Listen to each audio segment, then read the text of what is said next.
いやでも YouTube ってメントスコーラとかやるやつでしょみたいな感じだって、こんなしょうもないことやってみたいな、心ない声がたくさん来たり、 YouTube やってるよねみたいな。かっこ笑ですね。我々サロンが1回1200人ぐらいまで増えたんですね、最大。おお、そう多分日本当時最大規模ぐらいまで行って、日経ダイヤモンドとかにも特集されて、いやこれサスケ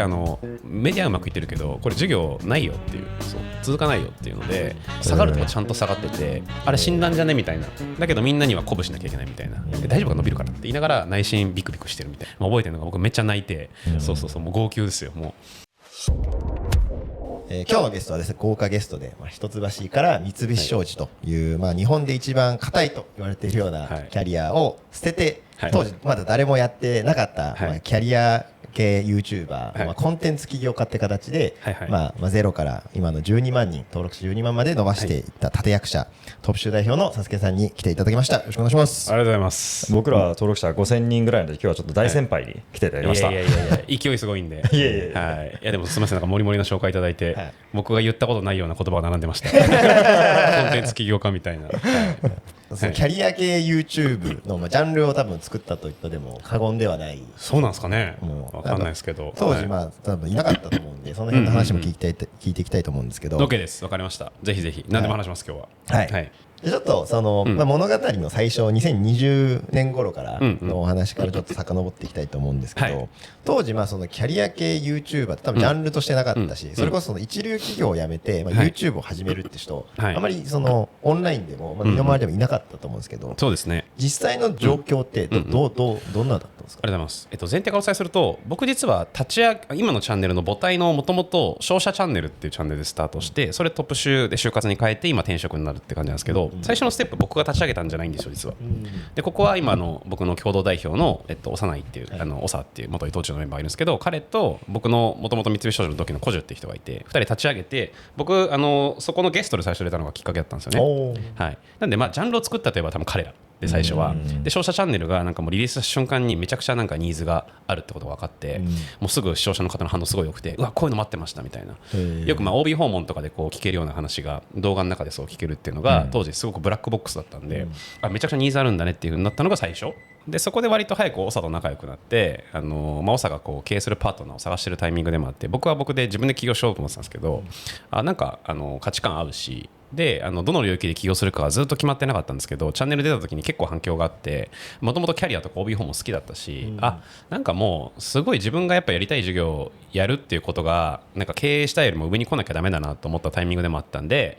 これやろうと思って始めたみたいな感じだったんですよ。で当時はやっぱりキャリアかける YouTuber は確かにあんまなくて、本当に先にやってたのは多分旬ダイアリーさんとか、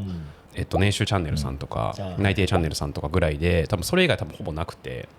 で結構ちょっとハイクラス寄りのポジション空いてるなっていう感覚があったんで、ハイクラスかける就活で今横展開したらいけるんじゃないみたいので、商社チャンネルからトップ集にこうピボットして、でそれもそれで結構うまくいってっていうのがなんか出だしでしたね。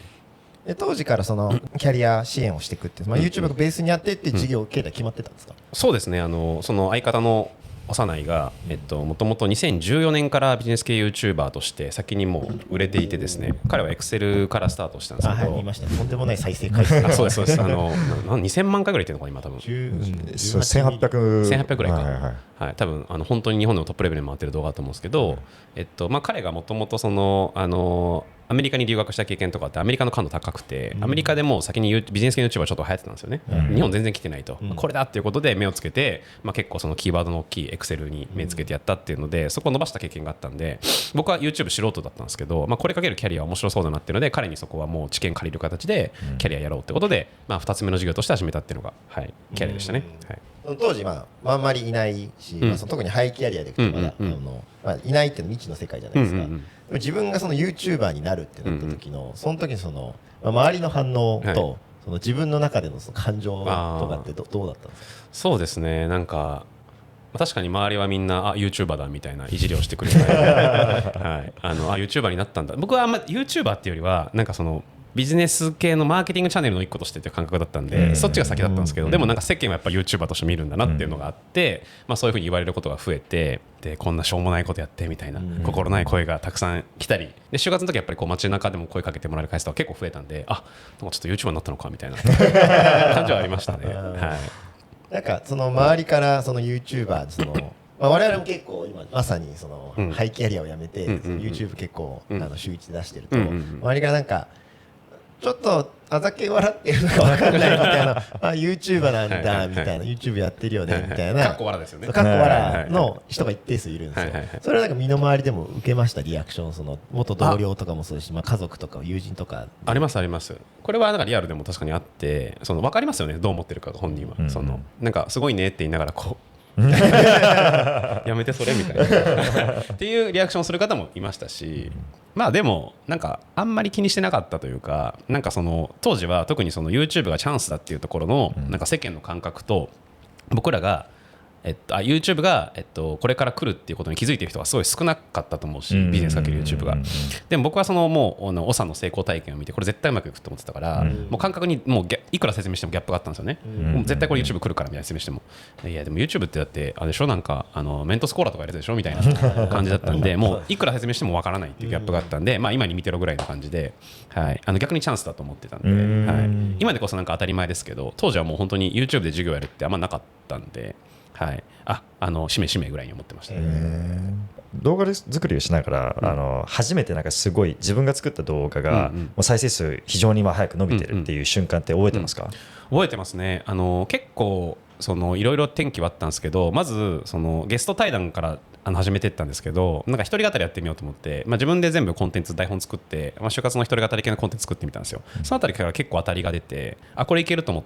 たのが一個きっかけですね。要は就活のことをなんか体系的に学べるコンテンツって当時本当なかったんで、それをなんか自分は割とこうなんか理論的にというか体系的にやった経験があったから、それをこう言語化して伝えたら割とハマったみたいなのが一個あったのと、でも一回すごい回ったのが模擬面接で、なんかもともと伊藤忠人事歴20年以上の佐野さんっていう先輩がいるんですけど、佐野さんに面接官役やってもらって僕が生徒役やってみたいな、模擬面接当時多分ほぼなかったと思うんですけど、それをやってみたらもう最初のアナリティクスで最初の30分ぐらいでなんか1位とか出るじゃないですか、YouTube の。そこでもうなんかありえない伸び方して、ドーンっていって当たったと思って、でそれが今多分何十万回か言ってるんですけど、はい、なんかそこが一番なんか覚えてるあたりですかね。当時カフェでアナリティクス見てうお来たっていうどういう心情でしたか？いやでもそれ当時不安で、模擬面接も本当にもう一発撮りやったんですよ、その場で。もうその場で長にサスケ模擬面接だったら伸びそうじゃないみたいな、やってよって言われて何も準備してなくて、当時のこともあんま覚えてないしみたいな状態でなんかリアクションでやって、僕の中で言うとその面接の点数は当時に比べたら多分70点ぐらいだったわけですよ。うまく喋れなかったしみたいな。でも出したら結構そういうなんか生ものの生感のあるコンテンツ多分なんかすごいニーズがあったんだなって感じで伸びたんでほっとしたみたいな、感じで出すまで結構恥ずかしかったです、はい。ある意味コピーしてるようなチャンネルも出てきたら、我々もちょっといろいろベンチマークさせていただいてるんですけども、上回られてますよそういう時になんかコピーされてるなって思う時ありますか？こういう動画をもっと見たいって人は我々インスタ、X、リンクドインもやってるので、ぜひ概要欄からチェックしてフォローしてみてください。 YouTube チャンネル登録、いいね、配布も忘れずにお願いします。ありましたね。あったんですけど、当時は確かにちょっと大人げない反応したことがあってちょっと後悔してるんですけどなんか全く同じサムネの動画が出てきて、でちょっと X でそれ反応しちゃって、これ真似されたみたいな。でしたらなんか僕ら当時結構ファンがいたんで、そのファンの方々がなんか X で追従してくれて、これパクリだパクリだみたいな、思った以上に攻撃されちゃってすいませんみたいになっちゃっていややっぱりこれダサいことしない方がいいなみたいなふうに思って、でそこから考え変えて、でもコピーしてくれていいことだなっていう。でコピーされればされるほど本家が目立つんで、上位互換こっちだっていう形になるんで、もうそこからも全然なんでしょう、真似されたらフォーマットを真似してくれたみたいな、ラッキーみたいな感じで思うようになったんですけど、はい、最初はなんかちょっとこう反応してましたね。はい、その当時その YouTube 伸びるぞって確信があって、結構ヒットした動画も出てきたと思うんですけど、事業との兼ね合いもあって、どのぐらいからこれはもう本当にいけるぞと、自分の中でその事業としても YouTube としても確信を持ってたとかって覚えてますか？2回あって、やっぱ授業がうまくいくっていうのは多分ポイントだったんで、YouTube としてはずっとこううまくいく感覚はあったんですけど、まず就活の方でいくと、ですね、最終的に撤退はしちゃったんですけど、就活生向けのサロンを始めた時にですね、当時は1980円ぐらいで入れるサロンに確かしたんですよね、学生向けの。で当時ってその有料の就活講座とか塾とかいっぱいあって、今も多分増えてるんですけど、多分その本当に日本最大規模のコミュニティって多分本当に100人単位ぐらいのものしかなかったんですよ、有料コミュニティでいくと。っていう時に我々サロンが1回1200人ぐらいまで増えたんですね、最大。そうで、多分日本当時最大規模ぐらいまで行って、日経ダイヤモンドとかにも特集されて、それ月額1980円。そうですね。すごい。いいですね。そうですね、ありがたいことにっていう感じでしたけど、でも当時もやっぱりでも、まあ、葛藤はあって、やっぱり学生課金ってあんまりしたくないですね。ただ、その就活の領域ってすごい難しいのが、本当は今の中途の領域のように多分企業さんに課金できるのがベストなんですけど、僕らがターゲットをしている総合商社とか、外資とかの領域ってお金払わない人たちなんで、人気なんでもう勝手に来るから、もう中華いらないっていう領域で、まあ、事業を成立させるのすごい難しかったんですよ。メディアは伸びるし、通信向けのサロンとか多分集客は多分うまくいくんだけど、マネタイズが難しいみたいなことがあって、なんでサロンは1個うまくいったねで良かったんですけど、やっぱり就活領域でそういうその学生課金続けていくっていうことはあんまり嫌だなと思っていたのと、やっぱりスケールしないなと思ったので事業としては。で、中途にピポットしたってなかったんですよ。で、2回目が中途のピポットした後の手応えみたいなところで、こっちはもうやっぱりその転職支援エージェントっていうのがマーケット、ちゃんとあって分かりやすくあって、もう安心感のあるマーケットのもと YouTube を使っていろいろリプレイスしていくっていうモデルだったんで、やっぱり割と早めにこう決定も出て売り上げも上がって、で売り上げの額もやっぱり例えばサロンでいくと、約2000円かける1200人なんで、200万ちょいですかね、くらいですけど、転職支援だったら1人決定出したらそれぐらいの収益は上がるんで、それぐらい毎月出てくるようになるともうすぐ就活の規模は超えて、なるほどと。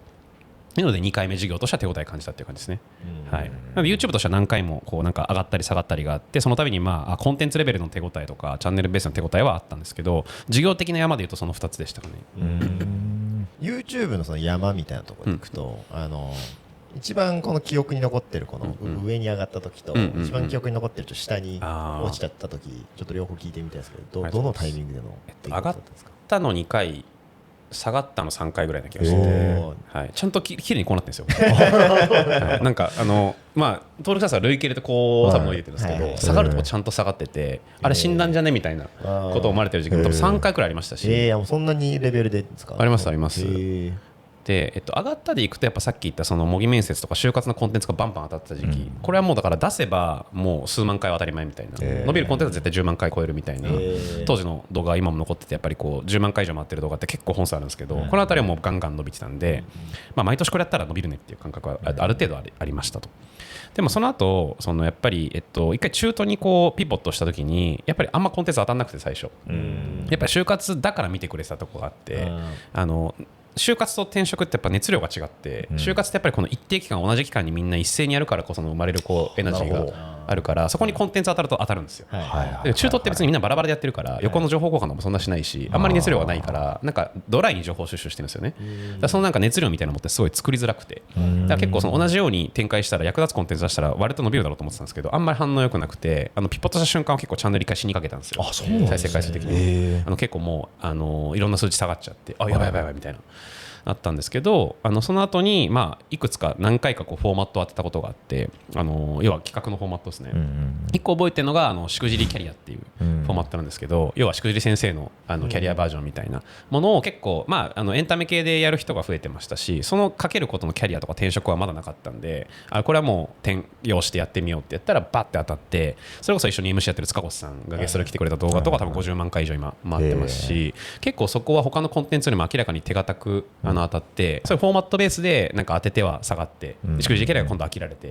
また密着が当たり始めて密着で伸びたりとか、なんかそういうコンテンツなりフォーマットベースでの紆余曲折は結構あります。この下がる時期の一番のしんどいところってどういうところなんですか？チームのモチベーションとか。視聴者の皆さんからすると、ただ見なくなるだけで、頭から消えていくだけなんで、また面白かったら見に来るってことだと思うんですよ。でも社内的にはやっぱりうち YouTube を授業にしてるんで、大丈夫みたいな、再生回数下がってっていう、これ明らかに視聴者の反応がないし、これでマーケティング成立するのみたいなことはやっぱり営業は思いますよねっていうのがあって、そこは一番難しいところかもしれないですね、メディア業の。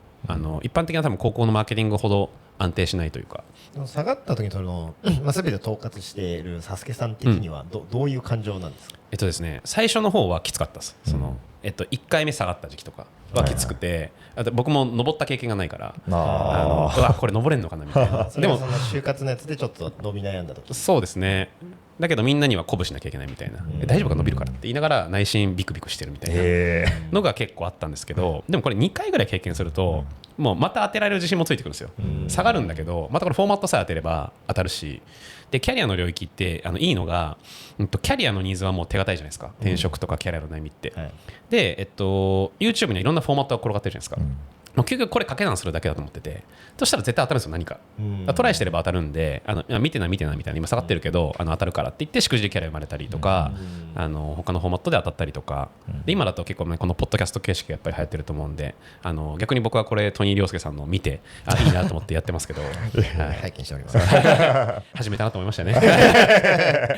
でもこれも久しぶりにこうなんか当たりそうなフォーマット来たなっていうので、まあポッドキャストはフォーマットっていうよりはもう一個上位概念というかね、アメリカから来たでかいなんかメガトレンドだなと思いますけど、それとキャリアを掛け算してる限りなんかキャリアのマスポジション取れてたら見てくれるんで、当たるなっていう、はい、そういうなんか不安感があるときにどういう支えの、システムがありますか？いやでも当時の最初の方とかあんまなかったかもしれないですねそのまま食らってたかもしれない、そうで事業的に言うと、YouTube の収益があったり、YouTube でタイアップが一定取れてたんで、そっちでこう売り上げが最低限立ってたから、集客要は人材紹介業の集客がうまくいかなくともある程度集客が上がってたとか、そういうちょっとなんだろう事業上のリスクエッジはありましたけど、やっぱり組織の雰囲気が悪くなるときはなるんで、はい、そういった意味だとやっぱりもう早く当てるしかないですよね。辞めたいと思った瞬間ってあります？コンテンツクリエイター。今のところはそんなないかもしれないですね。辛いのもありましたけど、なんかいいポジション取れてるっていう感覚はずっとありますし、結局なんか辞めないやつが強いと思ってるんで、そうなんか何度死んだと言われようが、不死鳥のように再生し登っていって残っていくとちゃんと残存者利益もあるなんかマーケットだし YouTube そういうもんだと思ってるんで、当時だから最初始めて2年3年ぐらいのライバルだと思ってた人たちって結構撤退してていなくなってますけど、うち残ってるんで、はい、だから結局なんかその続けることが正義というか続けたら勝てるっていうのがなんか自分を支えてたかもしれないですね。ザ・起業家のマインドセットですね、これは。先月のオフ会が想像以上に好評だったので、8月もオフ会開催します。今月はですね、LINE クラブやいつものオフ会など盛りだくさん企画中なので楽しみにしてください。詳細はインスタ、ニュースレターから流しますので、登録、フォローまだの方は固定コメントのリンクから忘れずに。それではオフ会で会いましょう。YouTube と実際伸ばしていく中で、要は結構その成功フォーマットがあって、それが通じなくなって結構丸々手放さなきゃいけないじゃないですか。成功体験を手放すって割とこうみんな苦労したり怖かったりすると思うんですけど、それで苦労したこととかなんか思い出に残ってるエピソードってあります？でもまず苦労はしているし、多分捨てるのもなんでしょう、結構勇気のいることだったなという記憶はありますね。でただなんか考え方でいくと今はもうダメだと思ったら早く捨てた方がいいと思ってて、というのもそのフォーマットのトレンドは絶対移り変わるし、多分5年続くフォーマットってないと思ってて、長くて1年とかなんですよ。なんでそれをこれ当たったのにこれが当たんなくなってきたからどうしようってこするとか続けるっていうよりはちょっとこうフォーマット自体は変えた方がいいと思ってて、転職でいうとなんでしょう、悩みとかテーマって有限なんでこれはもう繰り返し出さなきゃいけないんですけど絶対だけどフォーマットは変わるっていうところなんで、フォーマットは結構割と早めに切り替えた方がいいっていうのがなんか感覚ポッドキャストも入らなかったら僕簡単に多分切り捨てますし、はい、っていうのがあるんで今はなんか割とドライに意思決定できるようになったんですけど、当時でいうと、まず就活から転職のピボットはめちゃくちゃ勇気いりましたよね。就活のアセットをこう捨てることにもつながるし、サロンは事業としては微妙だったけどすごく業界に対してはインパクトあって学生の数でいうとめちゃくちゃやっぱ見てくれてたし入ってくれてたんで、これ捨てていいんだっけみたいなのはめっちゃあったし、コンテンツをそのまま中途に切り替えるっていうのはやっぱ怖かったですよね。そこが一番やっぱだから記憶残ってますかね。だからなんか当時覚えてるのがですね、もう中途に変えるっていう時にパートナーのオさんにはこれ中途に変えた方がいいんじゃないかって問いを漏らしたんですよいっぱい。僕は事業責任者だったんで僕は決めるんですけど、いやこれサスケメディアうまくいってるけどこれ授業ないよっていう、続かないよっていうので、これじゃ仲間詰めらんないし買い時じゃないっていう問いかけを結構漏らすけど僕3ヶ月ぐらい粘ってて買えなかったんですよね。でもこれはもうめっちゃこうやっぱサンクコスト的なことがこう多分働いてて、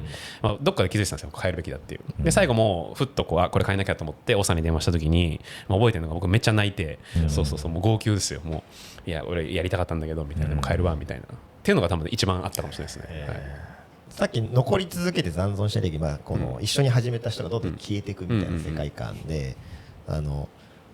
まあなんかこのジャンル取ったなみたいな感覚を感じたことタイミングとかってありました？ですね、就活はありました当時は。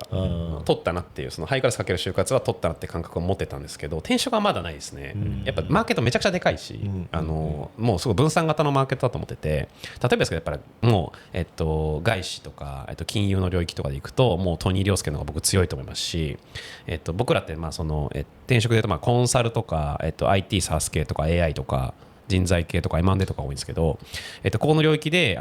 例えばじゃあ M&A だけで見たら強いチャンネルあるよねとか、コンサルだけで見たら強いチャンネルあるよねとか、エージェントあるよねとか全然あるんで、もうそこは結構やっぱりもう諸先輩方が作ってきたマーケットがあり、そういうプレイヤーもやっぱり YouTube 参入してきてるんで、やっぱみんな強いですよね。なんでそのうちの一つ一角は取れてるかもしれないですけど、なんか面取れてる感覚は全然まだなくて、これからだなっていう感じです。これ実際のその転職活動の時に、サスケさん的にはみんななんか全員 YouTuber になった方がいいんじゃないかその自分が思ってる本当にこうおすすめするキャリアと、まあその事業としておすすめしてるキャリアに乖離があったりとかします？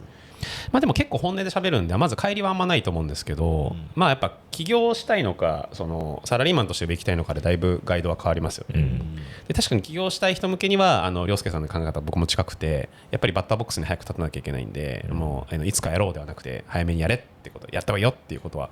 自分の反省も踏まえて言ってるんですよね。自分で言うと、まあ、一つ戻ると学生から起業したかどうかちょっと分かんないですけど、三菱商事4年3ヶ月いましたけど、4年3ヶ月は僕いらなかったと思うし、もっと早く社会人経験だけ積んで多分本当はもうダイレクトで起業するところは多分最短ルートだったなって思いますし、まあ、それぐらいやっぱりこう若くて優秀な経営者見てるとやっぱりみんな挑戦するのが早いんで、まあ、それがベストだねって話をしますし、ただなんか本音をこうちゃんと見抜くようにしてて、僕らのチャンネル見てる方とか相談来てくれる方って経営者になりたい人いっぱいいるんですよ。でも掘っていくと本当に本音でいろんな覚悟を持って経営者になりたいと思ってる人って、まあその中の 10% 以下で、やっぱ本音ではかっこいいから経営者とか、ハイキャリアの延長で経営者があるからいつかなれたらいいなっていう、これだと絶対なれないんで、本音そうだよねってことをまずすり下ろして、だったらその経営者目指さない方がいいよって話をして、サラリーマンキャリアの中でのこういう形があるんじゃないっていう、なんかもう本音を見抜いてなんか話すっていうのを結構意識してます。これサスケさん自分の他のビデオで割と当時自分の起業になりたいの目的がその経営者になりたいっていうのが前面に出てて、浅いですねお話あったと思うんですけど、当時の自分とじゃあ今の自分が面談したらどういうアドバイスになっちゃうと思います？いや本音かって言いますねまさに昔の自分に言ってるように言ってるんで、本当そうでおっしゃる通りで、はい、やっぱり当時はもう経営者になりたいが目的になってたんですよ。だけどこれがどっかで手段だよなっていうのはもちろんなんかいろんな人の話聞いて分かってはいたんだけど、本当のなんか自分が腹落ちする形で経営は手段でなんかやりたいことが必要だっていうのはなんか本当の意味では腹落ちできてなくて、ずっと経営者になりたい、でも何やりたいか分かんないみたいな状態が続いてて、それは三菱商事の時はずっと分かんなかったし、前職のスタートアップ転職した時もしばらく分かんなくて、でもなんか長と一緒にやろうってなった時に、結構そのキャリアの領域の事業を考えた時に、まあ明らかに自分がすごいワクワクはしたんですよね。それまでってなんか三菱商事は化学品のトレーディングやってて、肥料のトレードやってて、全然正直肥料興味ないし、化学品も正直なんか苦手だし、なんでやってんだろうなだったし、前職は SaaS のAI のスタートアップだったんですけど、やっぱこう音声 AI の領域で、まあすごくなんかドメインとしては伸びてるし面白かったんだけど、でもすごい自分ごとかっていうとそうではなかったしみたいな。でもなんか自分がどういう時自分なんだろうすごくモチベーション湧いたかなって振り返ってみると、原体験ってなんか商社の時に学生の方々がこう応募してくれて、なんか OB 訪問とか受けてて、その時の体験がすごい僕の中では良くて、なんか自分にとっての1時間、ランチの1時間誰と食べるかだけの問題ですけど、僕からしたら、でも向こうからするとその1時間が人生変えるかもしれないみたいな、この価値のこうギャップというか、ここがめちゃくちゃいいなっていうのはなんか当時言語化できて、これ授業できたらいいよね、しかもこれ YouTube で話したら同じ1時間で何万人か見てくれるのみたいな、めっちゃ影響あるじゃんみたいな、これやりたいって思ったのがきっかけで、じゃあその手段としてやっぱり YouTube でやるんだったら、まあ経営だし企業だしみたいな話に落ち着いたんで、これがなんかあるべきかみたいな、スッてなったっていう感じでした。その YouTube 何万人に届けられるっていうことは本当にそのパワーだと思うんですけど、それを我々もやっぱ今やり始めてこんなに届いてるんだっていうのがまあ節々で感じる時あるんですけど、ありますよね。それなんかすごい印象に残ってるYouTube やっててよかったというか、そういうエピソードとか記憶に残ってるのあります？結構ありますね。もうてか日々あるんですけど今やっぱチャンネルにコメントくれたりとか、あとは今実支援やってるんで、転職支援やってるんで、まず YouTube からキャリア相談に来て、最後決まった方々が結構長い文章で、トップシューさんのおかげでこうで転職活動うまくいきました、人生変わりましたっていうことを言ってくれることが結構あるんで、もう結構日常で感じられてるかもしれないですよ、はい。であともっとなんかボリュームとかインパクトでいくと、就活の方でいくと、一番やってた時期、一番支援した時期に、商社の内定が出揃ったタイミング、でサロンとかやってたんで、集計したんですよ、数をうちが総合商社の内定数を。これって原則で複数内定取った人も1人とカウントしてますけど、5大商社で、報告くれた人だけで130人ぐらいいたんですよ。おー、すごい。5分の1ぐらいマーケットシェア取ってて、すごい。1社150人とかじゃないですか、130人とかかける5で、その5分の1近く取れてて、で報告くれた人だけでこれ、でしかも報告ってこっちからなんかこう集めたっていうよりは向こうからくれたものだけなんで、インバウンドなんで、多分見てて報告くれてない人もっといるんですよ。ってなると半分ぐらいシェア取ってんじゃないみたいな。っていうといった時に、実際にじゃあ三菱商事の同期とか残ってる方々の話聞くと、今年入ってきた新入生みんなサスケのこと知っとったでみたいな言ってくれたりとかして、あ、結構インパクトあるんだなみたいな、っていうのはなんか覚えてますね。はい、やりがいってそういうところで感じますか、一番。そうですね、キャリアってなんかやっぱそれじゃないですか、なんか割と分かりやすく感謝されるというか、人生にとってある意味一番大きなね、てか一番時間使うもの、そのなんか大事な意思決定のこの局面に立ち会えるってやりがいは大きいですよね。やっぱ経験上もその化学品のトレーディングとかで生み出してた利益の方が当然なんか日本経済のねインパクトが大きいんですけど、分かんなかったんですよ、なんか何に役立ってるのかが。農家の方に感謝されて、嬉しいんですけど、でもやっぱり僕は身近なそのキャリア悩んでる人とか、自分がこう親しみの持てる課題になんか悩んでる方にこうアプローチできた方が幸せな人間だなっていうふうに思ったんで、やっぱ今の仕事は自分に合ってるなと思いますね。今後その自分が画面の中から消える日とかってもう想像してます？ずっと想像はしていて、なんなら消えようと思ったことあります。はい、というのもやっぱ経営してて事業を作ってると属人性ってやっぱ剥がしたくなる、ちゃんと仕組みにしたいし、なんだろう、僕が倒れたら倒れるチャンネルじゃなくてちゃんと仕組みで回るチャンネルにしなきゃいけないっていう課題感はなんか自分の個人の趣味でやってたら別にいらないんですけど、やっぱり授業でやっててそれを頼ってくる仲間がいる以上考えなきゃいけないっていうのはずっとテーマではあって、何回かあったんですよ。もう剥がし切ろうとか出なくなろうって思ったんですけど、でもなんかいろいろやっぱこれ難しくて、もちろんその自分のことを見てくれてるっていうファンがいるとかもあるんですけど、